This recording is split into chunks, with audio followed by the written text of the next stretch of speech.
Hello, folks. Yeah, it's cold, dreary, rainy, and damp as usual.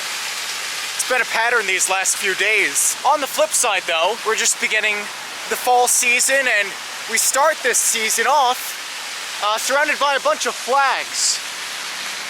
And anytime I see something, a representation of something international, oh, it fills me up with joy, because that's my thing.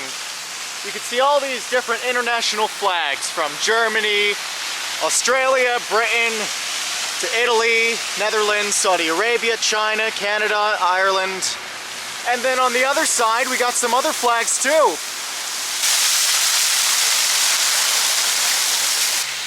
Now, if only it were a bit windier. That's the one time I ask for more wind. Usually I don't like wind in these videos, but with the wind you can see the flags flying. There's Peru. Maybe that's Mexico, South Korea, United States, Luxembourg, Canada. Is that Canada on both sides too? I don't know. Belgium, France. You can't really tell with it. You know, yeah, look at that. No wind. You can't really see what the flags are, but you can make a guess. There's Greece over there. And look at that, there's the flag of the Philippines. So yeah, all these flags. What are all these flags doing here in the middle of Tennessee? Well, I'll tell you. If you see over there, that large structure that looks like it's made of gold, that's the sun sphere. And the reason this and everything else around here was built was because around 40 years ago, this city, Knoxville, Tennessee, hosted the World's Fair. Now, during each World's Fair, exhibits and booths are set up all over the place. In this case, this was this park here in Knoxville, Tennessee, back in 1982. And the purpose of these fairs was to show the best of humanity, to showcase all these fun attractions, exhibits, which glorify humanity's ambitions, goals, or to show the beauty of humanity as a whole. And maybe one would think, oh, World's Fair, shouldn't some big global cosmopolitan city be hosting it? Shouldn't cities like New York or Los Angeles be hosting it if it was hosted in the United States? Well, back in 1982, that wasn't the case. It was held right here in Knoxville, Tennessee.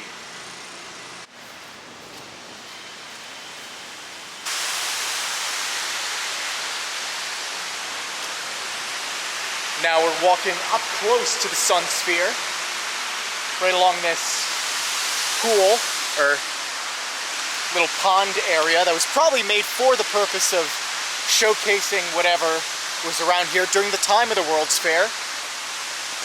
Now, I don't want to beat up too much on Knoxville, Tennessee. It is the third largest city in the state of Tennessee, behind Nashville and Memphis. It is the largest city in eastern Tennessee, that region that we're in right now.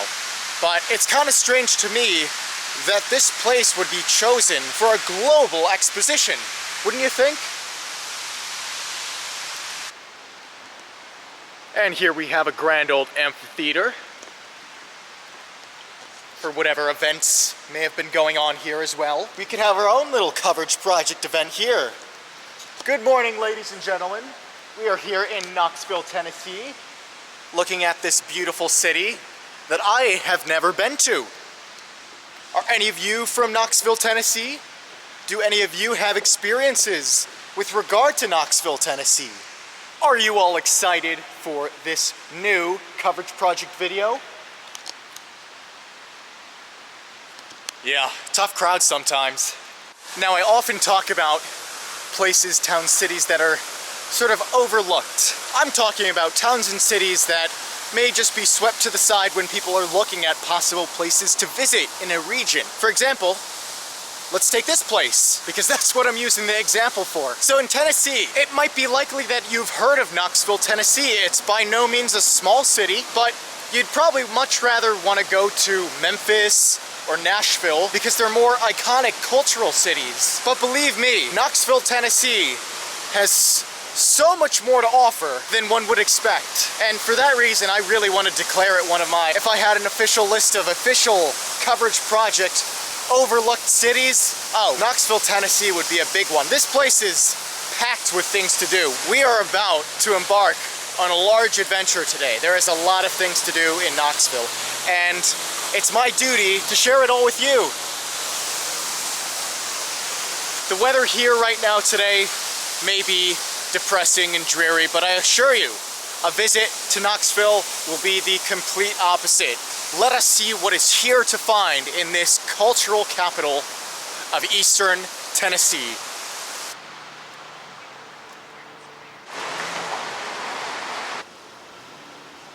So we now find ourselves in the downtown area of Knoxville, and if the downtown area had a center of its own, well, that would be the Market Square area. And it seems like from my first few impressions of the city, it's a very artistic city. It has its personality. You can see the art on display here in this little park area.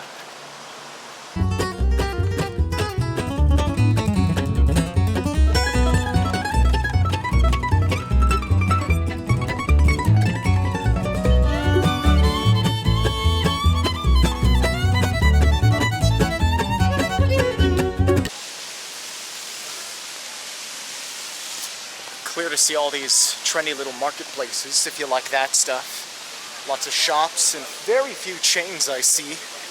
That's always a good sign for me. I like to see that local businesses are thriving.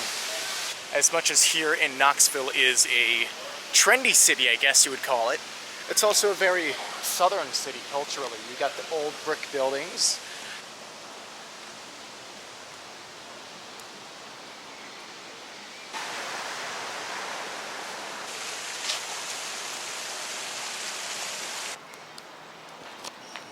Knoxville clock.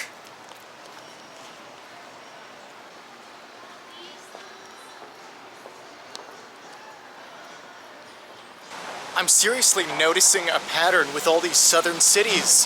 The vibe is a lot more relaxed. Nobody's frantically walking to where they need to be. Everybody's just taking their time. Traffic seems a lot more friendly, I guess. There's no sense of urgency, nor is there any sense of danger here. It's pretty nice. Something maybe us northerners need to learn.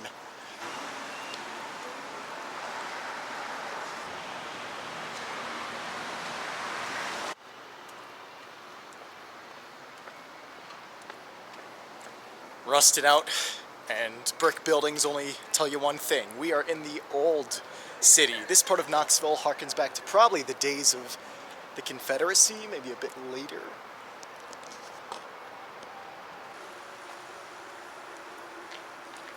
Oh, there we go. This is the old historic rail station. Knoxville, like the rest of eastern Tennessee, was relatively isolated from the rest of the country. It was surrounded by mountains on all sides, so, of course, isolation. But then came the railroads, and these revolutionized not just this area, but all of the United States as a whole.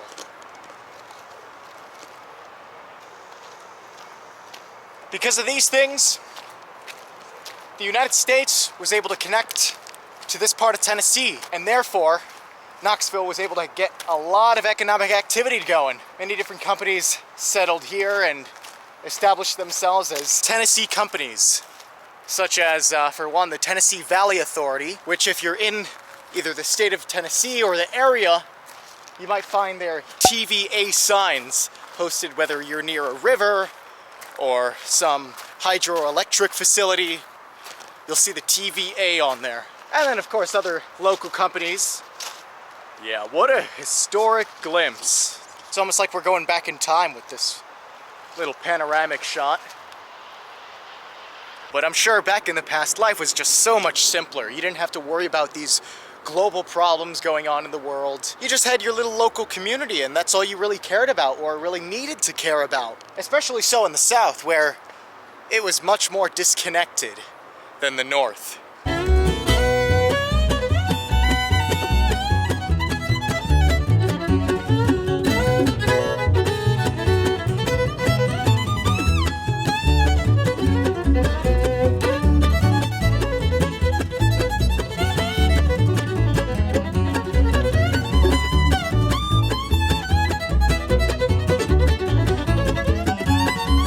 Wow, has the weather cleared up quite a bit. Maybe that's a sign that we're doing something right here in Knoxville.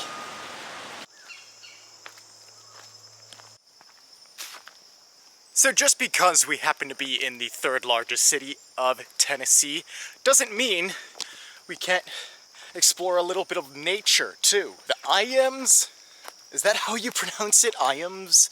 Iams? But the Iams Nature Center is a completely not-for-profit, volunteer-funded natural sanctuary where you can almost get a feel of what the Knoxville area looked like before all of this human development. And look at this, this is just some green, lush beauty. Quite a nice environment where you can actually see wildlife thriving. Birds, lizards, salamanders, all sorts of wildlife here. Not in danger of any sort of, well, that doesn't look natural, but you get the idea. The idea that animals can flourish here without being in danger of having their livelihood demolished by all this urban development of Knoxville. And we are approaching the best part about this center.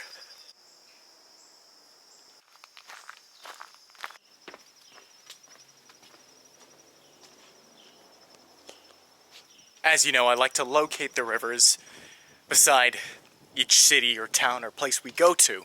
And it's normally a very hard thing to do, because you sort of have to find the little places where you can see the river. But luckily for us in Knoxville, that is not a problem, because there is this whole boardwalk here at the Iams Nature Center built for us to witness the natural beauty of the Tennessee River. The Tennessee River is named for, well, the state of Tennessee, of course. It's pretty obvious. We are in eastern Tennessee. This is one of the points at which the Tennessee River flows. It pretty much, with few exceptions, goes through the course of Tennessee. The Tennessee River starts in these Appalachian Mountains. Going west, it flows through many different states, mostly in Tennessee, but it does touch Alabama and Kentucky and a tiny bit of Mississippi. This Tennessee River is one of the South's primary rivers. It has many different cities along its banks.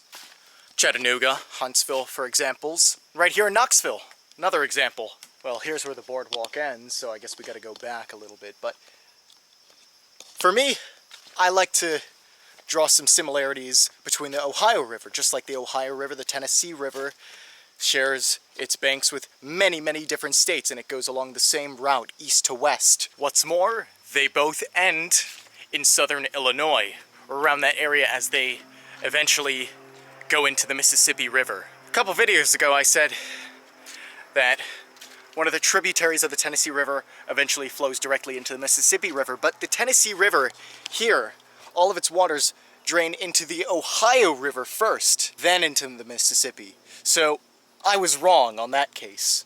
But as you can see, the Tennessee River is a mighty river, and it will continue to stay mighty for hundreds of miles more.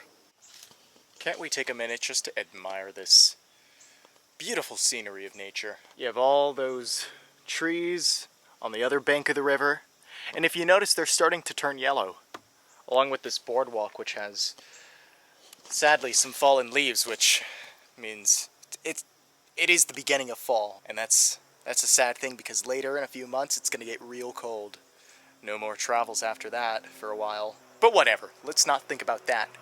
We have today and as much time as we can have left. But yeah, it's a beautiful sight of nature. And I like how on that side you could probably access the river by just walking through the trees, but with this you have this steep rocky cliffside, and that's why this boardwalk is ever so important for us to admire this beauty.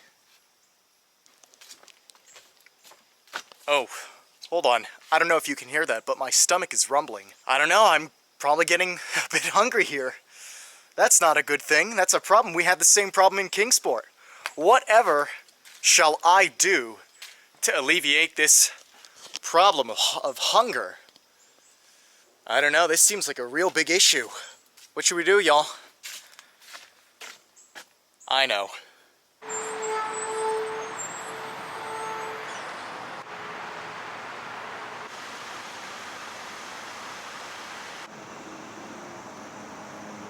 Well, that's one way to solve this problem. Go to Crystal. What's Crystal? Yeah, if you're from the north, you may not know what Crystal is. It's really only something that is exclusively home to the south. Crystal is an easy way to just get a quick bite to eat, and emphasis on quick because these crystals, as they're called, are very, very small. They're not like any ordinary burger. They're only from the southeast. You can really only find restaurants around that area, and predominantly in Tennessee. So before we leave Tennessee, yes, this is our last location in Tennessee, I wanted to try an iconic restaurant of Tennessee, Crystal. If you've heard of White Castle, another restaurant which makes really small burgers and sandwiches, well, then you'd kind of be familiar with how it works. Many think of Crystal as the White Castle of the South, but conversely, if you've only known about Crystal and you have not had White Castle, you may think of White Castle as the Crystal of the North. So this is a Crystal. Your average burger fare, but a lot smaller. Is it quality? I don't know. Let's find out. As far as what I can say, it's not the best burger I've had, but if you're in need of a quick fix late at night, the Crystal I went to is open 24 hours, so late at night, it's something. And since I'm hungry, I'm gonna eat the rest of what I ordered. Don't come at me if you're a Crystal fan, but the meat in the sandwich, I hate to call it a burger because it's really not. The meat's kind of poor quality, like even worse than McDonald's. Don't get me wrong, it is tasty. It's just not a quality burger. That's why I bought something else called a chick, which is their version of a chicken sandwich. So let's try that out. I mean, it looks like a decent chicken sandwich. Let's try it. It's not bad, actually. I could tolerate eating this. Like, as far as a good lunch or meal. I wouldn't say it's like premium chicken sandwich quality, but it's all right. It's better than the Crystal. And then, of course, we wash it down. We use a palate cleanser. The shake. In this case, it's Reese's peanut butter. Well, that's the best part of the meal, and that's saying something. So yeah, where does it rank on the fast food burger rankings? Pretty low, womp womp, but I'm not gonna complain, it's food. It's nice. It's kind of tasty. Wouldn't be my first choice, but wouldn't also be my last either. I wonder if White Castle makes better small burgers, sandwiches, I don't know. But there you have it, Crystal, the White Castle of the South. Knoxville, Tennessee, I would consider the cultural capital of East Tennessee. If you want to know what the Appalachian region of Tennessee is like, Knoxville is such a great choice to visit. And please, consider it among the ranks of Memphis and Nashville when you visit Tennessee. Not that Crystal has anything to do about it, but just decided to visit since I'm nearby one. But yeah, Knoxville, Tennessee. Do not forget about Knoxville. I'm sad to say it, but our time here in Tennessee is going to come to an end. It's been a great state. The volunteer state has given me such to learn about in terms of culture, wonder, and except for the few rainy days we had, our time here, pretty nice. In order to get the most out of our Appalachian adventure through this month-long trip, we gotta go to more states, and that means new experiences. So with that said, I'll keep that a secret, but I'm excited for what's in store for the future. So, where does that leave us? Sitting by a tree, in front of a Crystal, in Knoxville, Tennessee. More travels to come. I will see you at the next location.